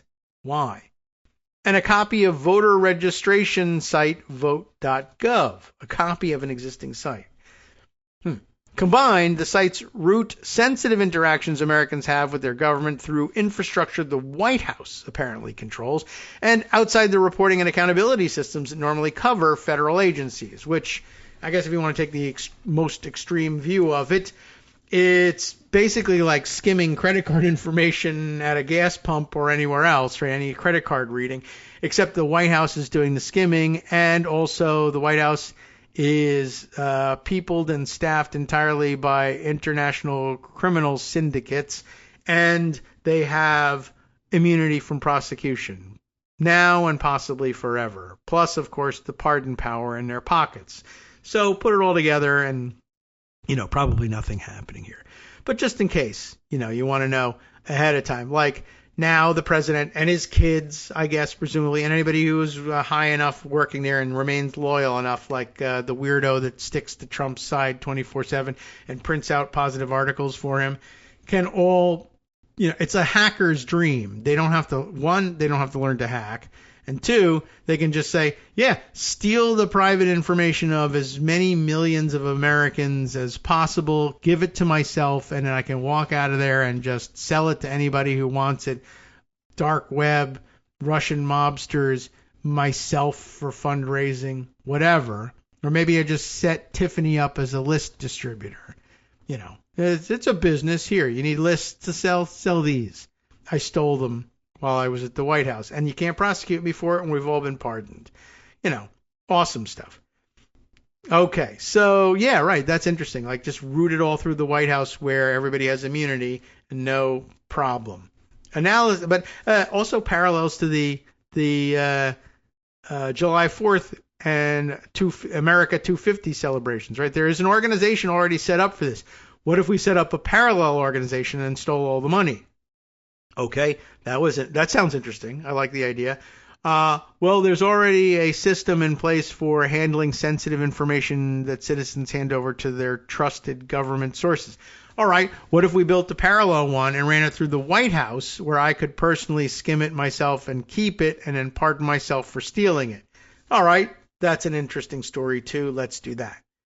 Analysis of the underlying source code for 4 of the websites found that on at least 2 of them, the studio installed a commercial tool called PostHog, sounds safe, that closely tracks what every visitor does on the site. Another tool, apparently made in-house, sends user data to a destination that is not visible on the public internet, which ordinarily you might even get away with doing, and people will trust you with it because they say, well, it's sensitive government information, and we're not going to tell everybody where to go find sensitive government information databases. They'll just break in and try to steal it. We're busy stealing it, so leave us alone. The NDS apparently removed this tracking software after The Guardian reached out to the White House with a detailed series of questions on the NDS's operations on June 4th.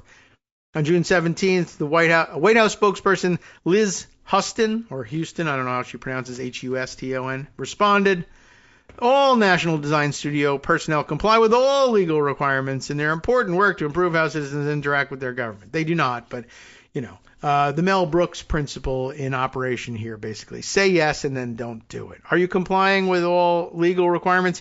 Yes. Are you doing that? No. The studio has also built versions of services legally assigned to other agencies, including a passport website, and that has no sensitive information in it, right? And a copy of login.gov, the gateway to more than 150 million Americans, the gateway that more than 150 million Americans use to sign in to federal services, the latter reportedly being overseen by a former dodgy engineer who moved to the studio. The NDS has also apparently built a copy of vote.gov. Why? The federal voter registration site that by law belongs to an independent bipartisan commission, like America 250 was, inside a website only accessible with a White House login. So that's interesting too. Vote.gov. You register to vote. We mirror that site and we store it in a place that you can only log into from inside the White House. At the same time, suing every state and threatening every state with withholding federal aid unless they give us their voter rolls. We're not making any headway with that, and they've lost every case that they've brought about that. I think 10 times now. 10 states have defeated them in court. But in the meantime, if you put up a vote.gov website that's a copy, and people who are trying to register to vote go there, and they voluntarily, quote unquote voluntarily, give you that information, then maybe it's not stealing it, although maybe it is, because you really are, in fact, stealing it by just mirroring the site and hoovering up all the information for your internal use and your internal use only.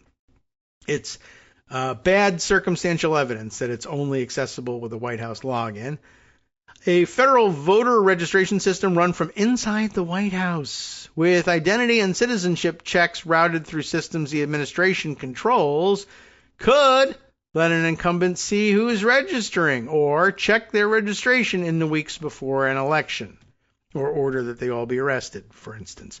Public ownership records maintained by the Cybersecurity and Infrastructure Security Agency, CISA, right, list the Executive Office of the President as the registrant of the studio's sites, including passports.gov and the vote.gov copy, meaning that the office controls the domains. Questions remain about the sort of access that this could give the White House to voter registration data. John Davison, senior counsel at the Electronic Privacy Information Center, or EPIC, said the studio's approach risked creating a second version,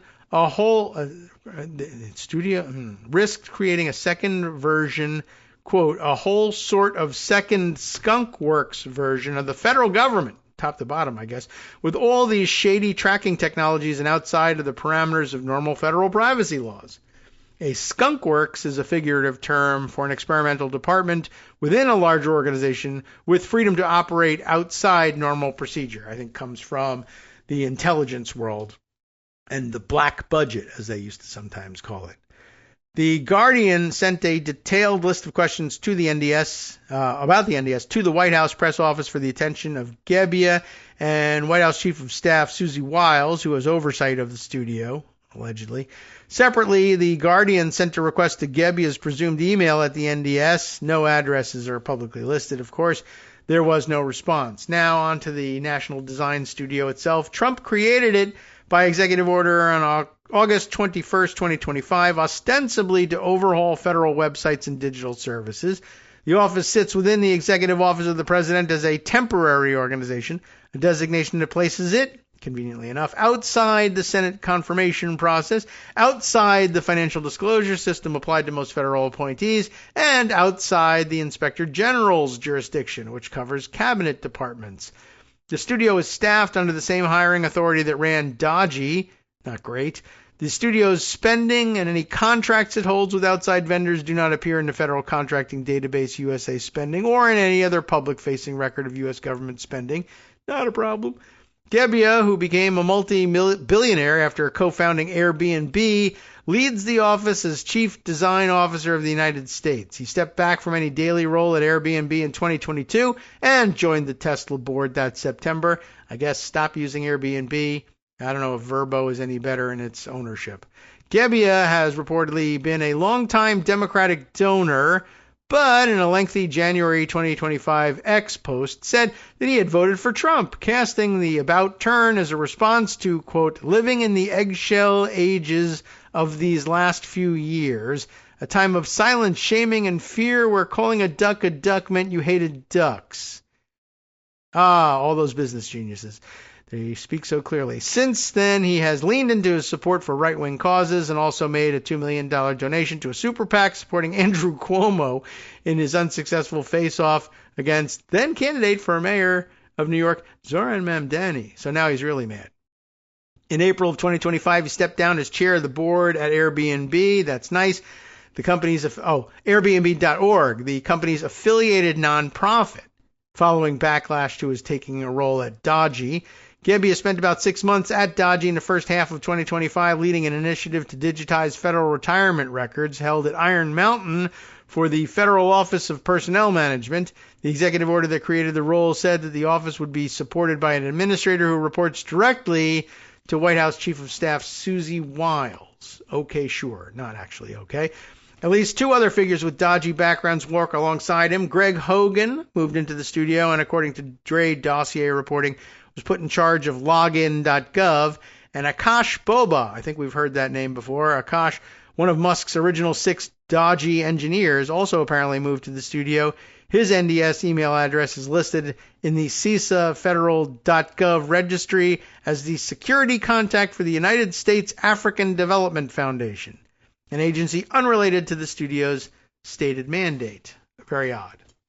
Anyway, while there is very little transparency about NDS staffing, several photos and one video of the NDS website appear to depict as an employee Edward Big Balls Korestein, an early dodgy employee who allegedly exposed the Social Security data of hundreds of millions of Americans on the way to becoming a pop culture punchline.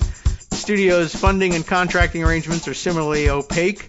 A search of USA spending returns no record of the National Design Studio either as a paying agency or as a recipient of funds. There is no public record of how the studio pays its developers, post-hog, or any of the other commercial services it uses. The hiring authority the studio operates under keeps its staff roster off the financial disclosure system that covers most federal appointees, and the executive office of the president, which houses it, has no inspector general. So, Big Balls and Akash and the rest of them running wild once again. And remember, they, at least in Big Balls' situation, he was, fired from one of his early internships for stealing the database and selling it to a competitor or something like that. So these are, quasi-black, quasi-gray hat hackers working with all of your federal data and just, creating a mirror of it that they can pick it up and walk with it out the door the day they are fired or finally decide to leave government service and just take it to the black market and sell it for $1 billion. From networksradio.com, you have been listening to Kagro in the Morning with David Waldman. Sounds pretty interesting. Definitely going to have to follow up on that. Now, though, Justice Putnam takes the wheel for the West Coast Cookbook and Speakeasy, starting out with Trump's first briefing, believe it or not, on the Iran MOU. Immediately went sideways. What? No. As Rubio and Witkoff refused to answer questions and started screaming at Congress members. Sounds like it went well. It convinced Cassidy, though.